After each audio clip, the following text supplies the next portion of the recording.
بسم اللہ الرحمن الرحیم۔ الحمد للہ رب العالمین والعاقبۃ للمتقین والصلاة والسلام علی اشرف الانبیاء والمرسلین وعلی آلہ وصحبہ اجمعین، اما بعد۔ اعوذ باللہ من الشیطان الرجیم، بسم اللہ الرحمن الرحیم۔ یا ایہا الذین آمنوا اتقوا اللہ ولتنظر نفس ما قدمت لغد واتقوا اللہ ان اللہ خبیر بما تعملون۔ صدق اللہ العظیم وصدق رسولہ النبی الکریم۔ ان اللہ وملائکتہ یصلون علی النبی یا ایہا الذین آمنوا صلوا علیہ وسلموا تسلیما۔ الصلاۃ والسلام علیک یا سیدی یا رسول اللہ وعلی آلک واصحابک یا حبیب اللہ۔ اللہم صلی علی سیدنا و مولانا محمد معدن الجود والکرم وآلہ وبارک وسلم۔ حمد و صلاۃ کے بعد اللہ تبارک و تعالیٰ نے قرآن مجید سورۃ الحشر کے اندر ارشاد فرمایا ہے کہ یا ایھا الذین آمنوا اتقوا اللہ، اے ایمان والو اللہ سے ڈرو۔ وَلْتَنْظُرْ نَفْسٌ مَا قَدَّمَتْ لِغَدٍ، ہر آدمی یہ سوچ لے کہ اس نے اپنے آگے کیا بھیجا ہوا، جو اس نے آخرت کے لیے جمع کرایا ہے وہ کیا ہے، یہ غور کر لے وہ۔ وَاتَّقُوا اللَّهَ، اور پھر ڈر جاؤ اللہ سے۔ إِنَّ اللَّهَ خَبِيرٌ بِمَا تَعْمَلُونَ، فرمایا تم جتنے مرضی پردے ڈالتے پھرو، تمہارے رب کو تمہارے تمام کاموں کی خبر ہے، اسے پتہ ہے تم کیا کرتے، وہ جانتا ہے۔ عزیز دوستو، بزرگوں اور بھائیوں، قرآن مجید نے دو چیزوں پر بڑا زور دیا ہے۔ ایک اللہ کو ماننا، اور اللہ کو ماننے کا مطلب ہے نبی پاک کو بھی ماننا۔ اللہ کو ماننے کا مطلب ہے کتابوں کو بھی ماننا، قرآن پاک کو بھی ماننا۔ لیکن دو باتیں آپ کو زیادہ ملیں گی، ایک ایمان، اور اس کے بعد سب سے زیادہ زور ہے ایمان بالآخرت پر، آخرت کو مانو۔ وَمِنَ النَّاسِ مَن يَقُولُ آمَنَّا بِاللَّهِ وَبِالْيَوْمِ الْآخِرِ وَمَا هُم بِمُؤْمِنِينَ۔ اللہ فرماتا ہے کچھ لوگوں کا دعویٰ ہے کہ ہم اللہ اور آخرت پر ایمان رکھتے ہیں، حالانکہ وہ ایمان نہیں رکھتے، دعویٰ کرتے ہیں، نفاق کا مظاہرہ کرتے ہیں، منافقت کرتے ہیں۔ جو اللہ کو ماننے والا ہوتا ہے اس کا رنگ اور ہوتا ہے، جس کو پتہ ہوتا ہے قیامت کے دن اللہ کے حضور کھڑے ہونا ہے، اس کے اعمال یہ نہیں مانتے، کہتے ہیں ہم مانتے ہیں، پر مانتے، دعویٰ ہے کہ ہم مانتے ہیں آخرت کو بھی اور اللہ کو بھی، پر نہیں مانتے۔ قیامت قائم ہونا ضروری ہے۔ اگر وقوع قیامت نہ ہو تو ظالم کی تو موجیں لگ گئیں، جابر تو موج کرے گا، فاسق اور فاجر تو کہیں گے دنیا میں بھی ہم اپنے اقتدار کے زور پر جیتے رہے، آج بھی ہمیں پوچھنے والا کوئی نہیں۔ عقلاً نقلاً قیامت کا قائم ہونا ضروری ہے۔ قیامت قائم ہوگی تو مظلوم کو اس کے ظلم پر داد رسی کی جائے گی اور ظالم کو سزا ملے گی۔ ایک آدمی ساری زندگی دنیا کے اندر لوٹ مار کرتا رہا، دھوکہ فریب فراڈ کرتا رہا، اس کی راتیں شراب و کباب میں گزر گئیں، وہ مرے اور بات ختم ہو گئی، ٹھیک ہے موج کر کے چلا گیا۔ ایک آدمی ساری زندگی اس نے اللہ تبارک و تعالیٰ کی رضا کے لیے اپنی نظر کی حفاظت کی، زبان کی حفاظت کی، یہاں تک کہ دل کی بھی حفاظت کی، وہ بھی مرے تو معاملہ ختم ہو گیا۔ اس طرح تو پھر سرکش کا کچھ بنے گا ہی نہیں۔ نظام زندگی ساری اس کی سوچ ختم ہو کے رہ جائے گی اگر قیامت قائم نہیں ہوتی۔ قیامت کا قائم ہونا حق ہے، اس لیے قرآن مجید نے ایک جگہ پہ نہیں 20 جگہ پہ یہ بیان فرمایا ہے کہ قیامت ضرور قائم ہے، قیامت، اور وہ قائم ہو کر اپنے سارے لوازمات سمیت قائم ہوگی۔ میرے نبی پاک صلی اللہ علیہ وسلم نے فرمایا مظلوم کو حق ملے گا، ظالم کو سزا ملے گی۔ جابر اس دن اللہ کی بارگاہ میں رسوا کیے جائیں گے، جن پر جبر کرتے رہے انہیں اللہ کے حضور سے عطا کیا جائے۔ قیامت کا وقوع ہونا ضروری ہے، اور قیامت تو جب قائم ہوگی تب ہوگی۔ دنیا میں بھی ایسا ہوتا ہے، ظلم کا انجام ٹھیک نہیں ہوتا، جبر کا انجام، جھوٹ کی زندگی لمبی نہیں ہوتی، دھوکے فریب فراڈ ملمہ سازی، ان چیزوں کی عمریں اللہ نے تھوڑی رکھی ہیں۔ وقتی طور پر ظالم کو، دھوکے باز کو، جابر کو جو مہلت ملتی ہے وہ سمجھتا ہے میری سیاست کام کر رہی ہے، وہ سمجھتا ہے میں بڑا دانا ہوں، بڑا چلاک ہوں، دیکھ لو اتنے ظلم کے، جبر کے، دھوکے کے باوجود بنا ہوا ہوں۔ حالانکہ اللہ کی طرف سے اسے مہلت ملتی ہے اور بڑا ہی مہربان ہے، مہلت اس طرح دیتا ہے کہ میرے نبی پاک علیہ السلام نے فرمایا جب میرا مسلمان نیکی کرتا ہے تو اللہ فرشتوں سے فرماتا ہے 70 گنا بڑھا کے لکھ لو اس کی نیکی، 70 گنا۔ اور جب گناہ کرتا ہے تو اللہ فرماتا ہے ٹھہر جاؤ ابھی لکھنا نہ، اسے ٹائم دو۔ یا اللہ کتنا؟ فرمایا 24 گھنٹے تو دو، ہو سکتا ہے توبہ کر لے، یہ اس کی مہربانی ہے۔ اب وہ جو اللہ نے مہلت دی ہے نا کہ شاید توبہ کر لے، لوگ سمجھتے ہیں میری چالاکی کی وجہ سے نظام سیٹ چل رہا ہے، میں بڑا تیز ہوں، 2 4 5 باتیں بولتا ہوں سب صحیح ہو جاتا ہے۔ لوگ اس کو اپنی دانائی سمجھ لیتے ہیں، حالانکہ وہ اللہ کی طرف سے۔ فرعون نے کئی 100 سال حکومت کی اور اس طرح اس نے ظلم کیے کہ لاکھوں اور ہزاروں بچے قتل ہی کرا دیے، 12,000 عورتوں کے پیٹ میں حمل تھا اس نے ضائع کرا دیا۔ جب حضرت موسیٰ علیہ السلام اپنی قوم کو لے کے نکلے، راستے میں دریا آ گیا، فرعون پیچھے لگا ہوا تھا، وَإِذْ فَرَقْنَا بِكُمُ الْبَحْرَ فَأَنْجَيْنَاكُمْ، اللہ فرماتے تمہارے لیے میں نے دریا کو پھاڑا اور تمہیں نجات دے دی، وَأَغْرَقْنَا آلَ فِرْعَوْنَ، اور فرعون کو غرق کر دیا، وَأَنْتُمْ تَنْظُرُونَ، تم کھڑے دیکھ رہے تھے۔ اب جب حضرت موسیٰ دریا کے کنارے پہنچے تو فرعون بھی پیچھے آیا۔ فرعون لوگوں سے کہا کرتا تھا کہ میں کہتا ہوں تو دریا چلتا ہے، میں کہتا ہوں تو ہوائیں آتی ہیں، میرے حکم کے پابند ہے سارے۔ جاگ رہے ہیں نا آپ حضرات؟ غور فرمائیے گا بات پر۔ دعویٰ تھا اس کا کہ میں کہتا ہوں تو نظام زندگی چلتا ہے۔ اب جب دریا کے کنارے پہنچی حضرت موسیٰ علیہ السلام تو اللہ نے حکم دیا کہ آپ عصا ماریں۔ جناب موسیٰ نے عصا مارا، 12 رستے بن گئے۔ اب حضرت موسیٰ کی قوم گزر رہی تھی تو فرعون سے پوچھنے لگے کہ تو کہتا تھا میرے حکم سے چلتا ہے، تو وہ تو حضرت موسیٰ نے ڈنڈا مارا ہے تو رستہ بن گیا۔ باز نہیں آتا انسان باز بننے بڑے ہیں، اس کے پاس بڑی دلیلیں ہیں، جھوٹ سچ بول کے اپنے آپ کو مطمئن کرتا ہے، آخر دم تک تبدیل ہونے کو تیار نہیں ہوتا، دلیلیں گھڑتا رہتا ہے، بناتا رہتا ہے، شور کرتا ہے جان بوجھ کے۔ بھئی تو کہتا تھا میرے چلانے سے چلتا ہے، تو باز ابھی بھی نہیں آیا۔ کہنے لگا میں نے ہی حکم دیا ہے کہ ذرا پھٹ جا، مجھے یہ زندہ چاہیے۔ باز رسی جل گئی، بال کہنے لگا میں نے ہی کہا ہے دریا کو کہ یہ مجھے زندہ چاہیے، میرے بھاگے ہوئے ہیں تو اس لیے پھٹا ہے، تو آؤ میرے ساتھ دریا کراس کرے۔ تو پتا تو ان کو بھی تھا نا جتنا تو رب بنا ہوا ہے، پتا تو تھا، سارے جانتے تھے۔ کہنے لگے تو پہلے کراس کر، اگر تو بچ گیا تو ہم بھی پیچھے آتے ہیں۔ اب چاروں ناچار۔ ایک روایت تو یہ ہے کہ یہ جب خدائی کا دعویٰ کرتا تھا نا، تخت پہ بیٹھا ہوتا تھا، تو ایک دن حضرت جبریل آئے اس کے پاس انسانی شکل میں، تو کہنے لگے میں بڑی دور سے آیا ہوں تو ایک مسئلہ پوچھنا تھا۔ کہا پوچھو۔ کہنے لگے ایک غلام تھا کسی بادشاہ کا، تو بادشاہ نے اسے تھوڑی دیر کے لیے ایک علاقے کی سربراہی دے دی۔ کتنی دیر کے لیے ہمیں سربراہیاں ملتی ہیں؟ کیوں جی؟ تھوڑی دیر کے لیے ملتی ہے نا، تھوڑی دیر کے لیے سربراہی دے دی ایک غلام کو۔ ذرا بات کو سمجھیے، حضرت جبریل پوچھتے ہیں، کہتے ہیں سربراہی مل گئی، اب وہ مالک ہی بن کے بیٹھ گیا ہے، وہ بات ہی نہیں سنتا، اس کو تھوڑی دیر کے لیے بنایا تھا، وہ تو خدائی کا دعویٰ کرنے لگا ہے، آپ بتائیں اس کا انجام کیا ہونا چاہیے؟ یہ مسئلہ پوچھنے آیا ہوں۔ تو فرعون کہنے لگا اس کا انجام یہ ہے کہ اسے پانی میں گوتے دے دے کے مار دے۔ انجام کیا ہے؟ بولیے کیا انجام ہے؟ کیا انجام ہے جی؟ پانی میں، اللہ اکبر، اپنی سزا تجویز کر رہا ہے۔ اس کی سزا کہ اسے پانی میں گوتے دے دے کے مارو ظالم کو، اسے تھوڑی دیر کے لیے بنایا تھا اور وہ چھائی گیا ہے، قبضہ ہی کر گیا ہے۔ حضرت جبریل کہنے لگے جی آپ لکھ کے دے دیں گے؟ کہنے لگا لاؤ لکھ دیتے ہیں۔ لکھوا لیا، جناب جبریل رکا لے کے تشریف لے گئے۔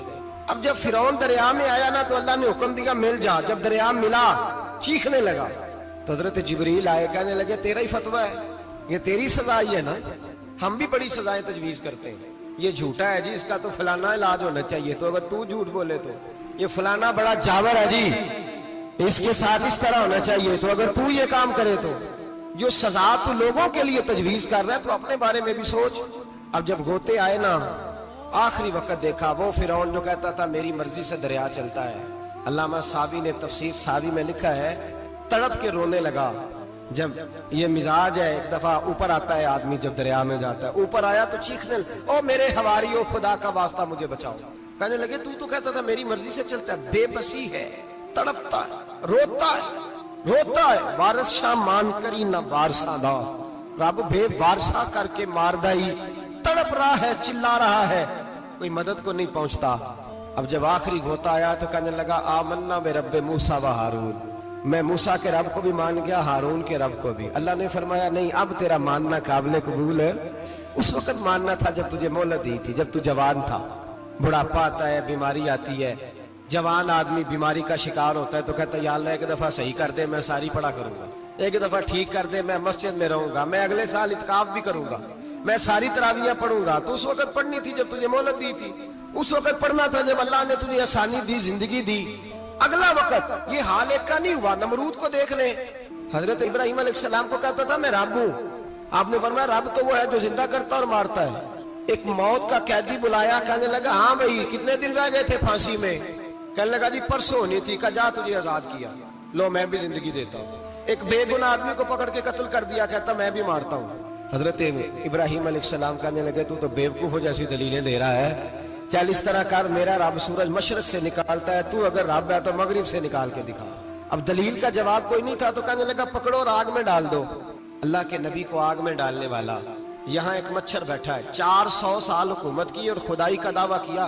یہاں مچھر بیٹھا تھا, چھینک آئی تو مچھر اندر چلا گیا. پہلے دربار کا ادب یہ تھا کہ جو آئے سجدہ کرے. اب اس کے سر پہ کوئی چیز مارتا تھا تو اسے سکون ہوتا تھا. مچھر تھوڑی دیر کے لیے اس کا دماغ چھوڑتا تھا. او بھائی یہ اس دھرتی پہ اللہ نے لوگوں کو نظارے دکھائے اور ہمیں سمجھانے کے لیے دکھائے. ہمیں تفکر کی, غور کی دعوت دی کہ دیکھ لینا, اپنے عمل کو پرکھنا. تمہارے عمل حضرت موسیٰ کے فرما برداروں جیسے ہیں, جناب ابراہیم کے فرما برداروں جیسے ہیں, یا بن کے بیٹھ گئے ہو؟ اب دربار کا ادب یہ ہے, بے بسی کا یہ حال ہے کہ جوتے لٹکتے ہیں دربار میں. جو آتا ہے جوتا کھینچتا ہے. اور ادب یہ ہے کہ 10 جوتے نمرود کے سر پہ مارو. اور 400 سال جوتے لگتے رہے. روتا تھا, جو آدمی آتا تھا منتیں کرتا تھا, کہتا تھا کہیں سے کوئی دوائی مل جائے گی. پاگلوں جیسی زندگی گزاری, پاگلوں جیسی سخت. وہ تو حساب, وقوع قیامت تو حساب ہوگا ہی.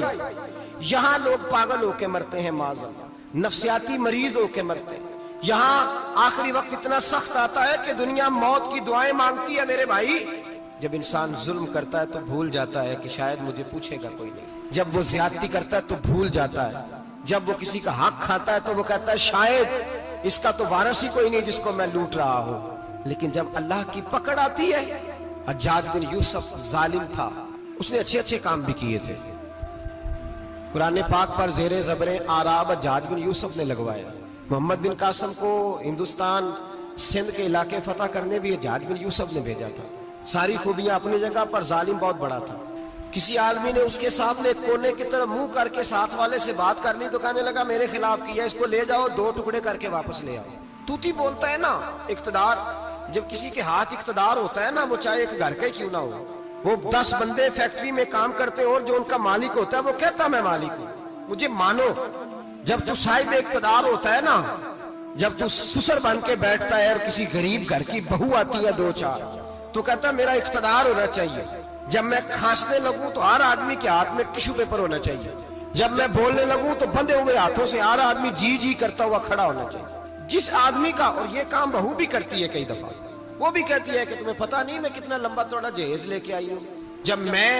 جب میں سونے کے لیے اپنے بیڈ روم میں جاؤں تو خبردار بوڑھے بابے کو اجازت نہیں کہ وہ کھانسے. اماں کو چاہیے کہ اگر اس کو بڑی سخت پیاس بھی لگی ہے تو میرے سوتے باورچی خانے میں برتن نہ کھٹکھٹائے. جو جہاں بھی جس اسٹیج پہ بھی بیٹھتا ہے وہ کہتا ہے کوئی نہیں مجھے پوچھنے والا, میں مطلق العنان ہوں. جوان بوڑھوں کا مذاق اڑاتے ہیں, سمجھتے ہیں شاید کبھی بوڑھے نہیں ہوئے, مذاق اڑاتے ہیں. تندرست لوگ بیماروں کا مذاق اڑاتے ہیں, شاید کبھی بیمار نہیں ہونا.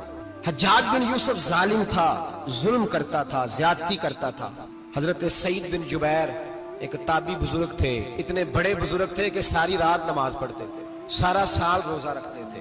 ایک دن انہوں نے ممبر پہ بیٹھ کے کہا کہ حجاج ظلم سے باز آ جائے ورنہ اللہ کی لاٹھی بڑی بے آواز ہے. اللہ کی لاٹھی, اس کا کیا مطلب ہوتا ہے؟ اس کا مطلب ہے جب رب کی لاٹھی چلتی ہے تو اس کی آواز, جی اس کا پہلے کوئی پیغام, وہ پہلے اعلان نہیں کرتا کہ تگڑے ہو جاؤ لاٹھی چلنے لگی ہے. لاٹھی چلتی ہے پر اس کی آواز, سمجھ آ رہی ہے میری بات کی؟ جمعۃ الوداع کے لیے تشریف لانے والے احباب خاص غور فرمائیے گا. حجاج بن یوسف کو پتا چلا کہ حضرت سعید بن جبیر نے میرے خلاف بات کی, بلا لیا. کہنے لگا تو نے میرے خلاف بات کی؟ فرمانے لگے کی ہے. کہنے لگا تجھے پتا ہے میں قتل کر دوں گا.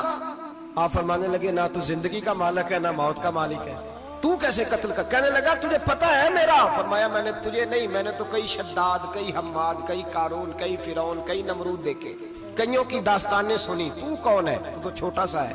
ایک جملہ ہے ملا جلال الدین رومی کا, بڑے درویش تھے, ایک بات کہہ گئے. کہنے لگے نمرود جتنے پیسے نہیں, فرعون جتنی حکومت نہیں, قارون جتنی دولت نہیں, ورنہ فرمانے لگے میرے زمانے میں بھی کئی لوگوں کا خدا بننے کو دل کرتا ہے, کئی لوگوں کا دل کرتا ہے. لیکن نمرود جتنے پیسے، فرعون جتنی طاقت اور قارون جتنی دولت نہیں، ورنہ ہو سکتا ہے لوگ دعویٰ کر جائیں معاذ اللہ ثم معاذ اللہ۔ یہ آج سے کئی سو سال پہلے وہ کہہ رہے ہیں، آج تو حالات بڑے ابتر ہیں، اس کی نسبت خطرناک۔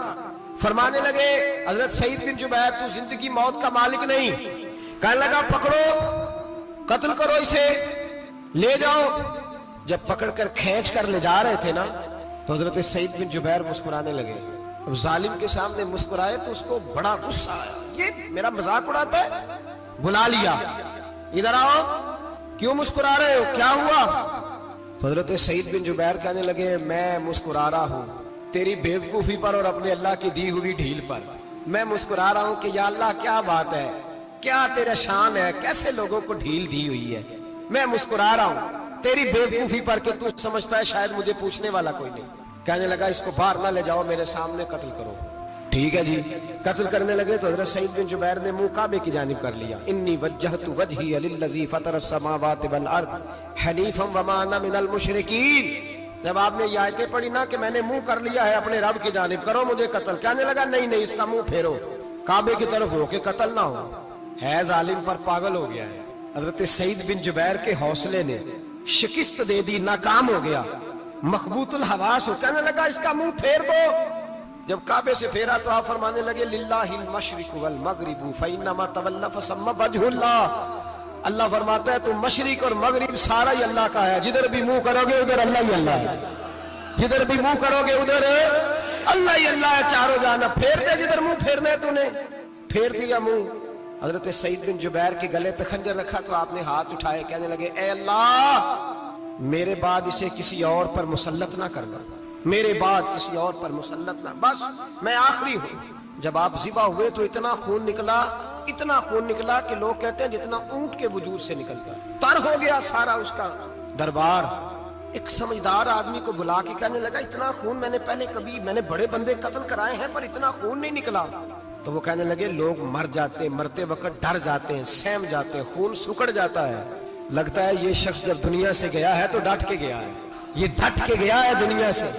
حجاج بن یوسف رات کو سویا تو تڑپ کے اٹھا، کیا ہوا؟ گھر والے کہنے لگے کیا ہوا؟ کہنے لگے سعید بن جبیر خواب میں آئے اور کہتے ہیں اٹھ مجھے بتا تو نے مجھے کیوں قتل کیا، بتا کیوں مارا۔ اگلی رات پھر سویا تو وہی خواب، پھر سویا تو وہی۔ گناہ نفسیاتی مریض بنا دیتا ہے، ظلم تجھے مخبوط الحواس کر دیتا ہے۔ جب تو زیادتی کرتا ہے تو اللہ فرماتے ہیں کہ تو اللہ کو بھولتا ہے، اللہ تجھے اپنا آپ بھلا دیتا ہے، پھر تو بھول جاتا ہے، پھر تو سیدھے رستے پہ چلتا ہے پر بھٹک جاتا ہے، پھر تو صحیح رستوں کا تعین کر کے بھی گمراہ ہوتا ہے، پھر تو روز وہی گاڑی چلاتا ہے پر اب جب تو بریک لگاتا ہے تو نہیں لگتی۔ جب گناہوں کے ساتھ تو مخبوط الحواس ہوتا ہے تو روز وہ کاروبار کرتا ہے، لیکن جب تیرے گناہ تجھے گھیر لیتے ہیں پھر اسی کاروبار میں تو نقصان اٹھاتا ہے۔ حجاج بن یوسف تڑپتا ہے، روتا ہے، یہاں تک کہ بیمار ہو گیا، پیٹ میں درد ہوتی ہے، پتہ نہیں کیا ہوا، تکلیف ہوتی ہے، پتہ نہیں، سارے حکیم، طبیب، ڈاکٹر، کوئی نہ سمجھ سکا کہ بیماری کیا ہے۔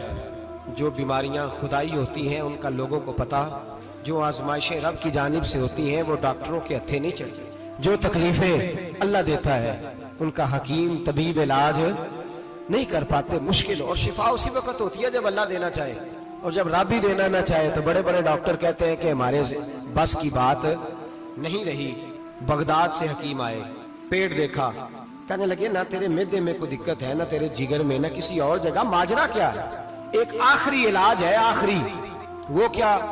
گوشت کا چھوٹا سا ٹکڑا دھاگے کے ساتھ باندھ کے منہ میں ڈالا اور پھر ایک باریک سا تنکا لے کے اس کو اندر ڈالنے لگے گلے میں۔ وہ گوشت کا ٹکڑا جب حلق کے اندر اتر گیا اس حکیم نے واپس کھینچا تو کیسے ایسی بدبو آئی جیسی کبھی سونگی نہ تھی، جانور کیڑے مکوڑے لگے ہوئے باہر نکلے، اور جب دیکھا تو جتنے محل میں لوگ بیٹھے تھے چلاتے ہوئے نکل گئے کہ یہ کیا مصیبتیں ہیں۔ حکیم بھی اٹھ کے دوڑنے لگا، کہا تجھے کیا ہوا؟ کہنے لگے حجاج تیری بیماری زمینی نہیں، تیری مصیبت زمینی نہیں۔ کہا میری مرض تک تم کیوں نہیں پہنچ پا رہے؟ تو کہنے لگے لگتا ہے تو بد دعا کا مریض ہے، لگتا ہے تو ظلم کا مریض ہے، تو جبر کا مریض ہے۔ تڑپتا رہا، سسکتا رہا۔ ایک وقت وہ بھی آیا کہ گھر والوں نے کمرے میں بند کر کے تالا لگا دیا، دیوار سے ٹکرے مارتا۔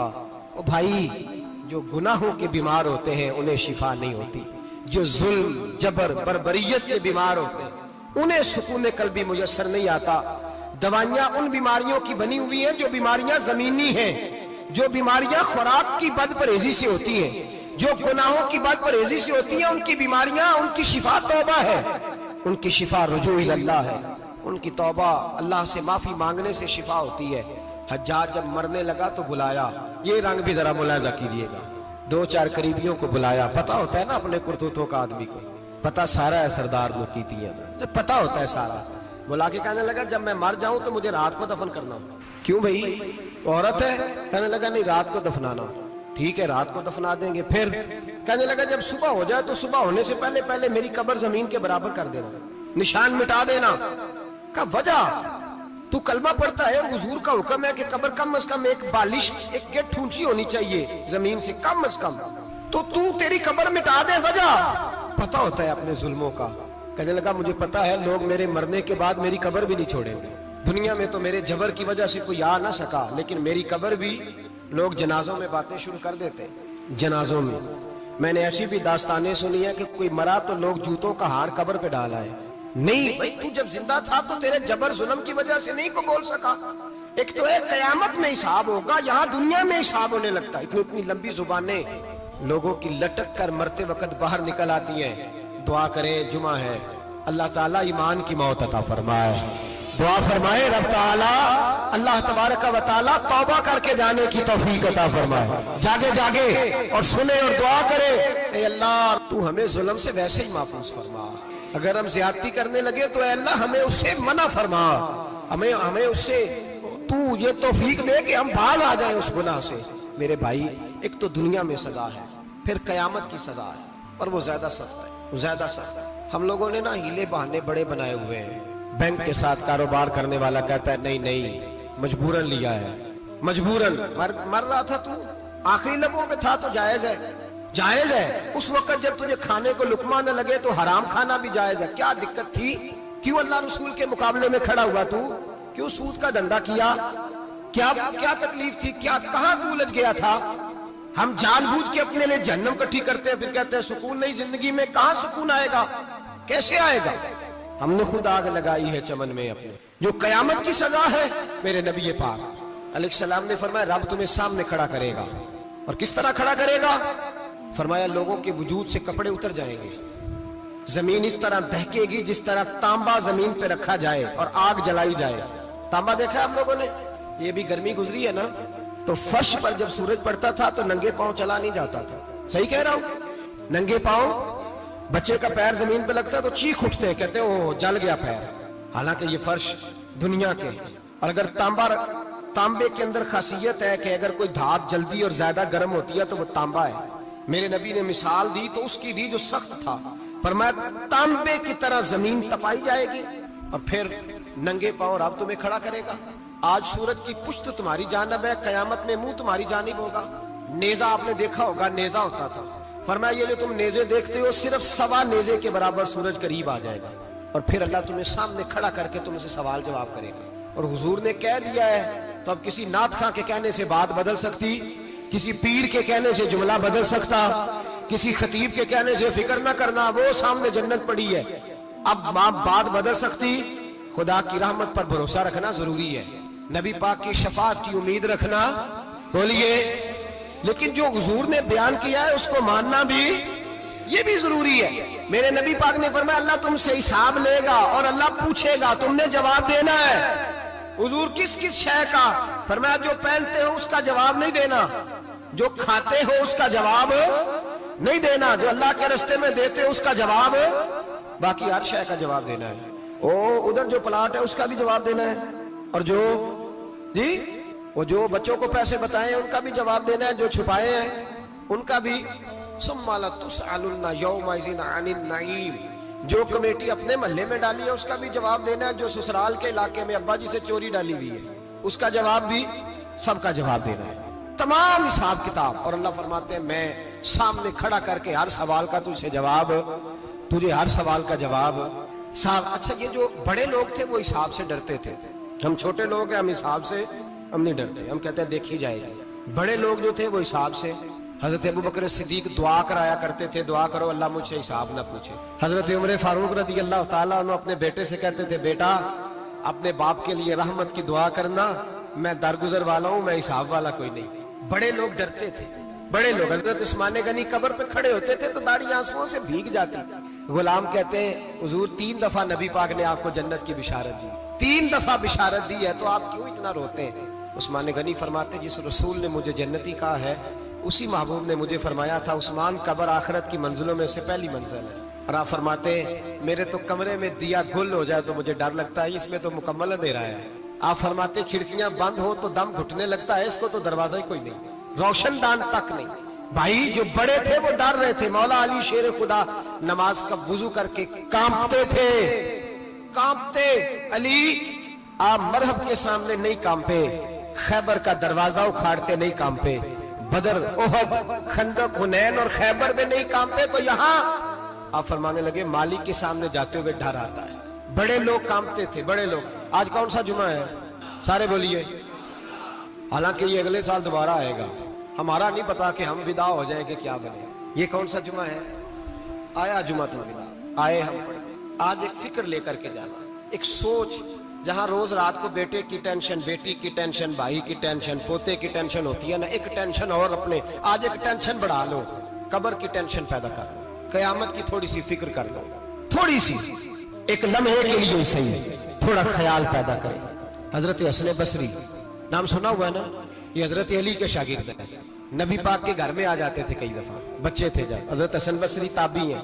فرماتے خانہ کعبہ میں عمرہ کرنے گیا, طواف کعبہ کر رہا تھا تو بڑا عجیب منظر ہوا, رات کی تنہائی ہوئی. اس وقت کئی دفعہ طواف بند بھی ہوتا تھا, اس لیے کہ رش کم ہوتا تھا تو رات کو سب سو جاتا تھا. کہتے رات ذرا گہری ہوئی تو لوگ اپنا اپنا خیمہ لے کے جاتے تھے. اب تو ہوٹل ہے نا تو خیمے لگتے تھے, لوگ خیمہ لے کے جاتے تھے, جہاں جگہ ملتی تھی خیمہ لگا کے رہتے تھے.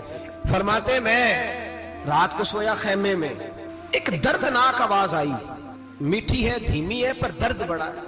کوئی رونے والا رو کے کہتا ہے اللہ حساب قیامت میں مجھ سے نہ لینا, اے اللہ تنہائی میں جتنا مرضی حساب لینا پر لوگوں کے سامنے نہ لینا. اور پھر کہتا ہے اللہ فضل تو تب کرے جب تو میرا حساب پوچھے ہی نہ. پھر چند منٹ گزرے تو پھر وہ رونے لگا, میرے کانوں میں آواز آئی, کہنے لگا اے اللہ حساب تو ان کا لیا جاتا ہے جو حساب کے قابل ہوتے ہیں. اعلیٰ حضرت کہتے ہیں نا رضا سے تو کیا حساب لے گا, رضا بھی کسی حساب میں ہے. اے اللہ میں قابل نہیں, مجھ سے حساب نہ لینا.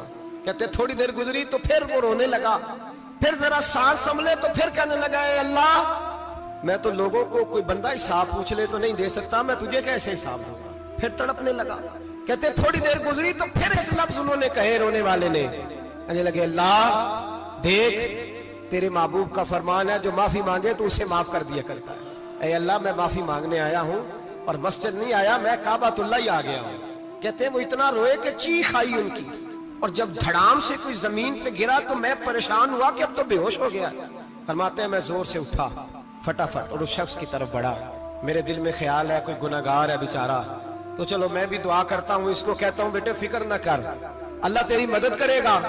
فرماتے میں گیا اس نیت کے ساتھ کہ میں کہوں گا چلو اٹھو تم بھی دعا کرو, میں بھی کرتا ہوں, اللہ ہم سے حساب نہ پوچھے. کہتے میں گیا تو وہ شخصیت بے ہوش پڑی تھی, کالے سیاہ بال ان کے چہرے پہ بکھرے ہوئے تھے.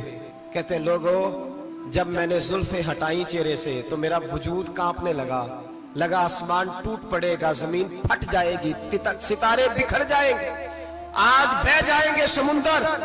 فرماتے ہیں میری چیخیں نکل گئی. یہ کوئی گناہگار تو نہیں, یہ تو حضرت فاطمہ کے پوتے امام زین العابدین ہے, یہ تو امام حسین کا وہ بیٹا ہے جو کربلا میں تنہا بچے تھے.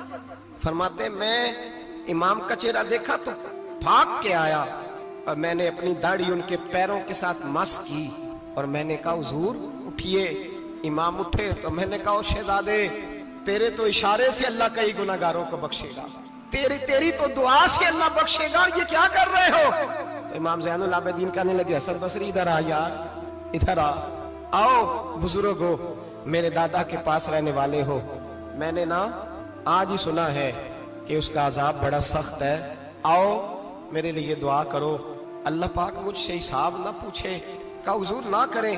آپ فرمانے لگے تجھے نہیں پتا کچھ چیزیں ایسی ہیں کہ رب نے اگر حساب پوچھا تو میں واقعی جواب نہیں دے پاؤں گا.